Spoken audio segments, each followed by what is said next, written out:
Hello guys and welcome back to SRP stories, जहां पे मैं आपके साथ हुए क्रीपी या फिर हॉरर इंसिडेंट सुनाता हूं। एंड अगर आपको भी अपनी स्टोरीज मुझे सबमिट करनी है तो मैंने नीचे डिस्क्रिप्शन में एक जीमेल आईडी दी होगी, जहां पे आप ये फॉर्मेट यूज करके अपनी स्टोरीज मुझे सबमिट कर सकते हैं। आज की स्टोरी एक्चुअली एक ट्रू इंसिडेंट है guys, and it is not about a horror incident, पर ये एक बहुत ही ज्यादा वियर्ड सी चीज थी जिसके बारे में मैंने पढ़ा था and I really wanted you guys to know about it. तो अगर आपको भी इस लॉ सूट के बारे में असलियत में पढ़ना है, क्योंकि it is a real story, तो मैंने डिस्क्रिप्शन में इसका भी लिंक दिया होगा पक्का, तो you can go there and read about this incident. पर अब आ जाते हैं हम लोग वीडियो पे। इमेजिन अ वर्ल्ड जहां पे दुनिया में हर एक जगह में, हर एक शहर में तुम्हारा एक घर हो, तुम्हारा ठिकाना हो। No matter where you go in this whole world, कोई ना कोई तुम्हारे घर वापस आने का इंतजार कर रहा हो। It sounds too good to be true after all, right? कोई बेवकूफ ही होगा जो हमारे इस क्रूअल और अनफॉरगिवेबल वर्ल्ड में इस चीज को एक्सपेक्ट करेगा। But this is where an app name called couch surfing comes in.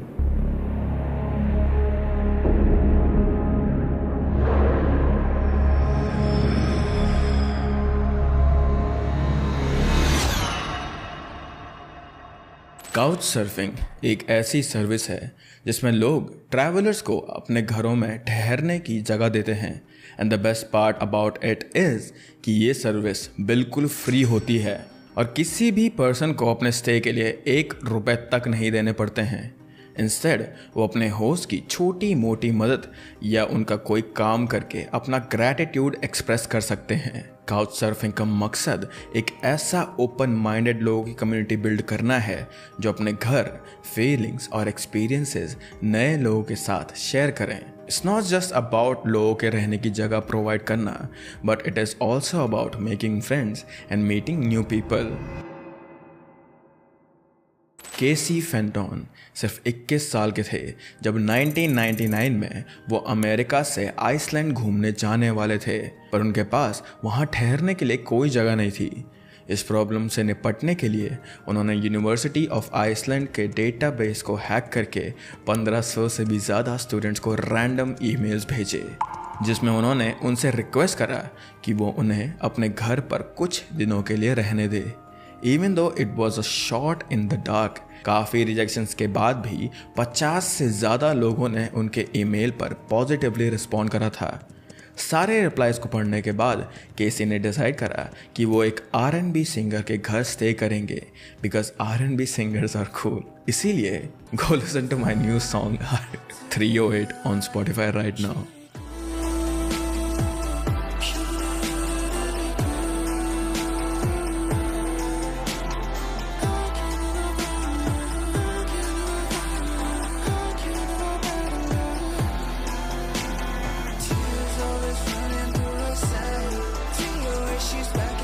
I hope तुम लोगों को वो स्निपेट पसंद आया होगा।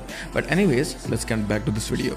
आइसलैंड की ट्रिप के दौरान केसी का उस सिंगर के घर रुकना provided to be a very good decision, और ट्रिप ख़त्म होने तक केसी और उस सिंगर की काफ़ी अच्छी दोस्ती हो गई थी। इस ओवरऑल पॉजिटिव एक्सपीरियंस के कारण वापस लौटने के समय जब वो अपने एक्सपीरियंसेस को रिकॉल कर रहे थे, तब उनके दिमाग में एक रेवोल्यूशनरी आइडिया आया। वो चाहते थे कि जो पॉजिटिव चीज़ें उन्होंने अपने ट्रिप में एक्सपीरियंस करी थी और जिस तरह से उन्होंने नए दोस्त बनाए थे, उसी तरह बाकी लोग भी इस चीज़ को एक्सपीरियंस कर पाएँ। इसीलिए अमेरिका वापस लौटते ही उन्होंने couchsurfing.com डोमेन को रजिस्टर करा था with the dream of making couch surfing a mainstream thing.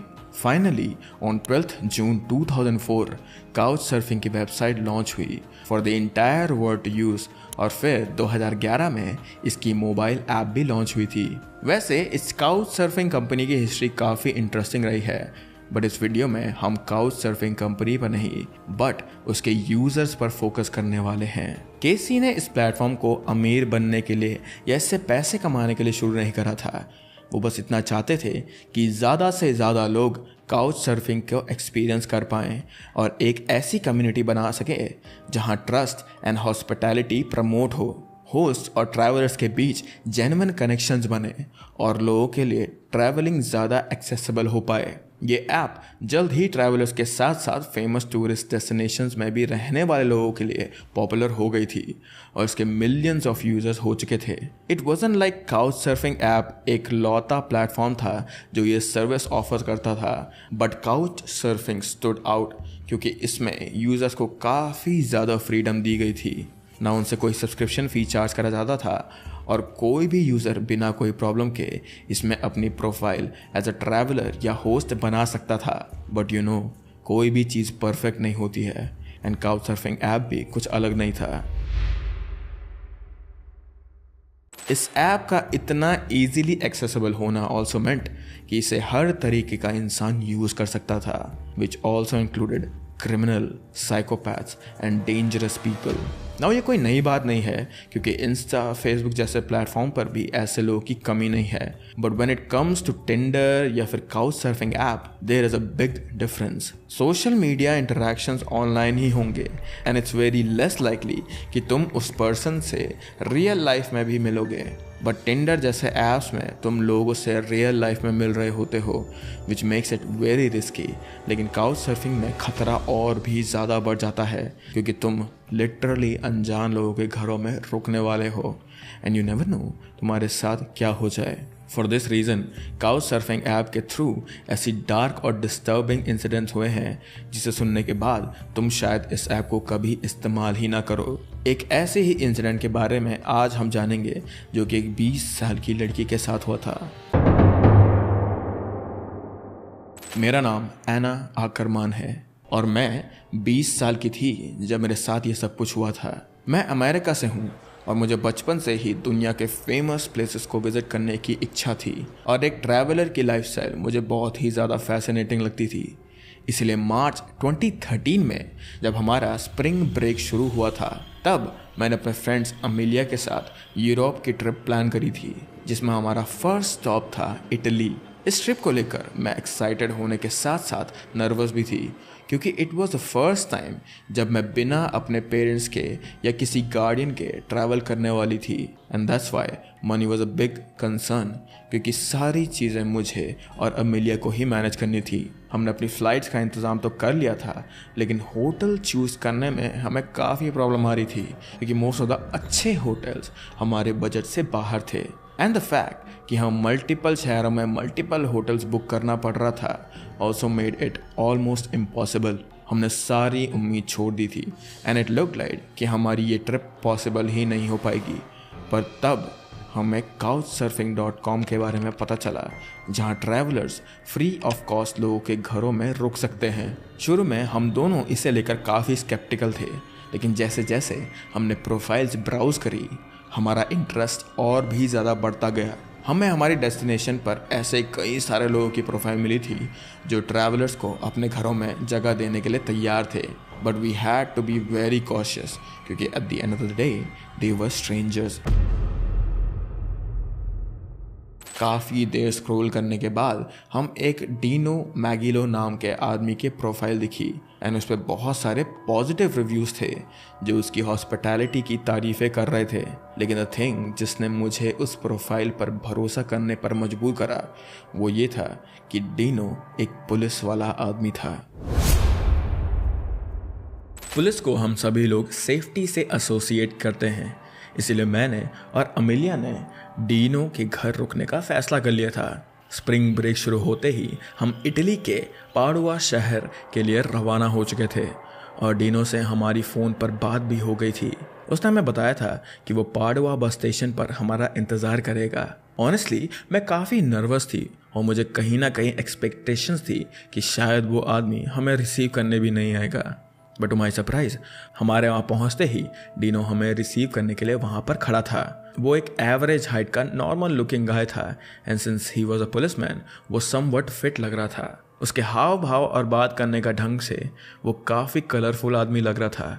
But even though वो हमसे अच्छे से पेश आ रहा था, मुझे अंदर ही अंदर थोड़ा अजीब लग रहा था। उसके मूवमेंट्स एराटिक थे एंड फॉर सम रीज़न मुझे उसकी स्माइल, उसके एक्सप्रेशन जेन्युइन नहीं लग रहे थे। बट मैंने खुद को समझाया कि शायद मैं पहली बार खुद से ट्रैवल कर रही हूँ, इसलिए मेरे दिमाग में ऐसे ख्याल आ रहे हैं। एंड ये थॉट्स को मैंने डिसमिस कर दिया। डीनो से ज़्यादातर बातें अमेलिया ही कर रही थी, पर फिर भी डीनो मुझसे कन्वर्सेशन करने की कोशिश कर रहा था, बट मैं चाहकर भी उसे ज़्यादा कुछ नहीं बोल पा रही थी। इटली में हमारे पहले दिन पर डीनो हमें वहाँ के किसी बार में डिनर के लिए लेकर गया and he was generous enough to buy it for us. But मैंने नोटिस करा कि डीनो मेरे साथ काफ़ी टची हो रहा था। वो मेरे शोल्डर्स और मेरे हिप्स के अराउंड अपने हाथों को प्लेस कर रहा था।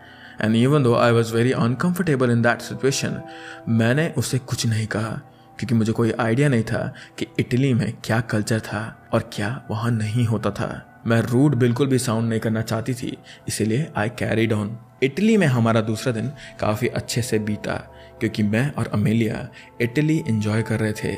द फैक्ट कि मुझे डीनो का सामना नहीं करना पड़ रहा था, that made it even better. But दिन के ख़त्म होते ही अब हमें वापस डीनो के घर जाना था। मुझे ये बात बिल्कुल समझ नहीं आ रही थी कि आखिरकार डीनो क्यों हर समय मेरे पीछे ही लगा रहता था। वो हमेशा अमेलिया को छोड़कर मुझ पर ही ज़्यादा फोकस किया करता था।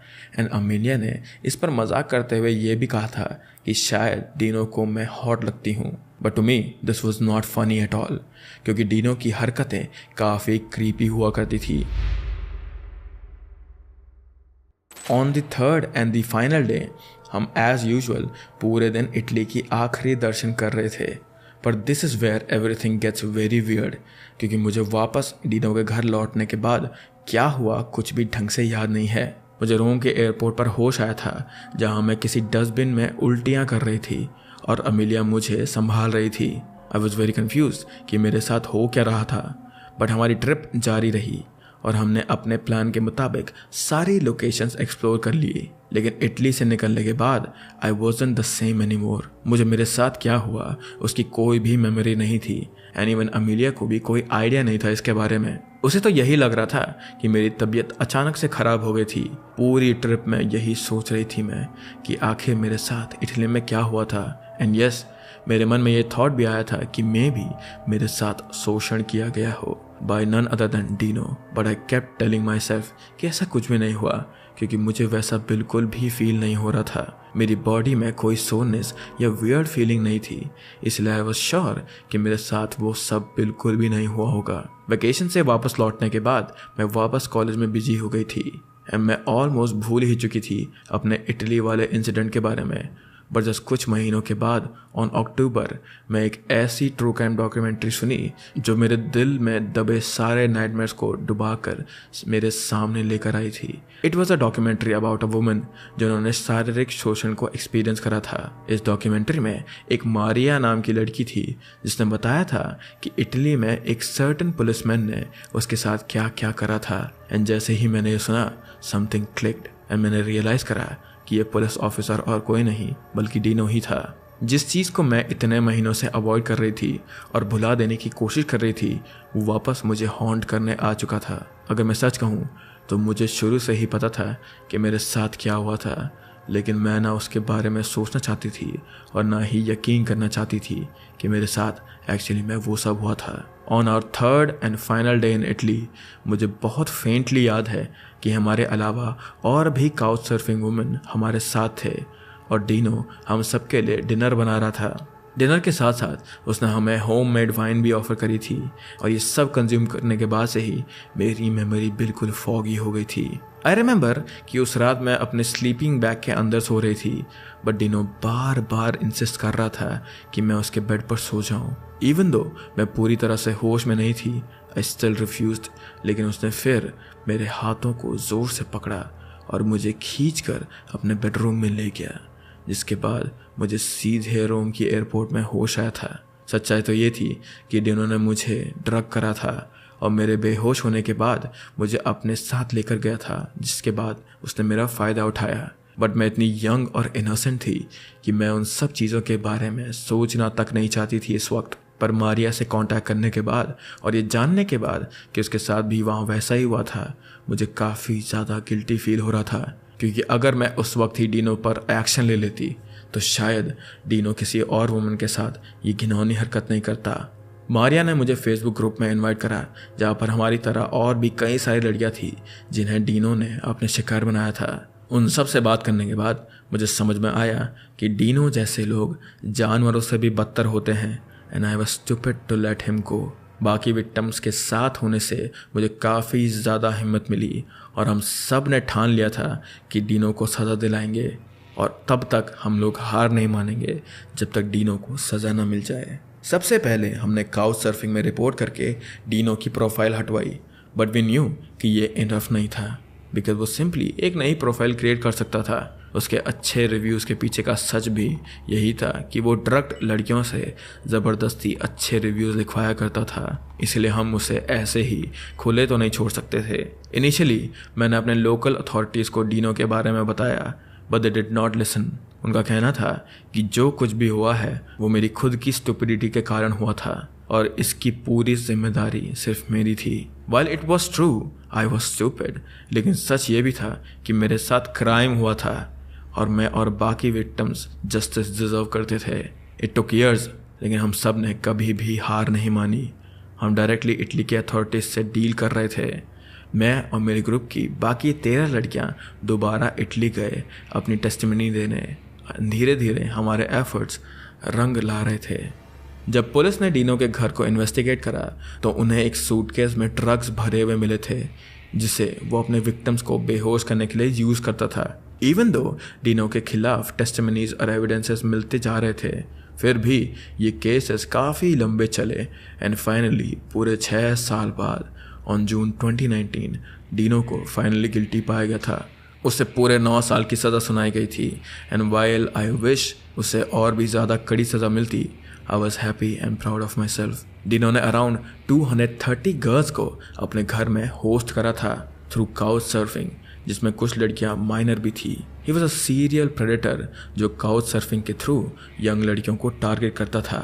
He always chose young tourists क्योंकि उसे अच्छे से पता था कि मेरी तरह कोई भी यंग एंड नाइव लड़की को शिकार बनाना उसके लिए सबसे ज़्यादा आसान होगा। इस इंसिडेंट ने मुझे खुद के बारे में और दुनिया के बारे में बहुत कुछ सिखाया और मुझे वो इंसान बनाया जो मैं आज हूँ।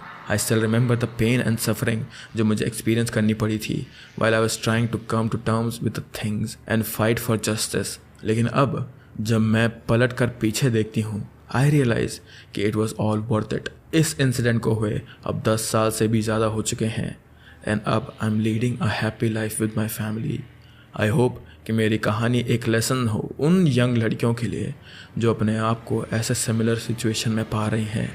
मेरी तरह स्टूपिड मत बनना, क्योंकि नो मैटर तुम कितनी भी पावरलेस फील करो, जस्ट नो कि यू आर नॉट अलोन।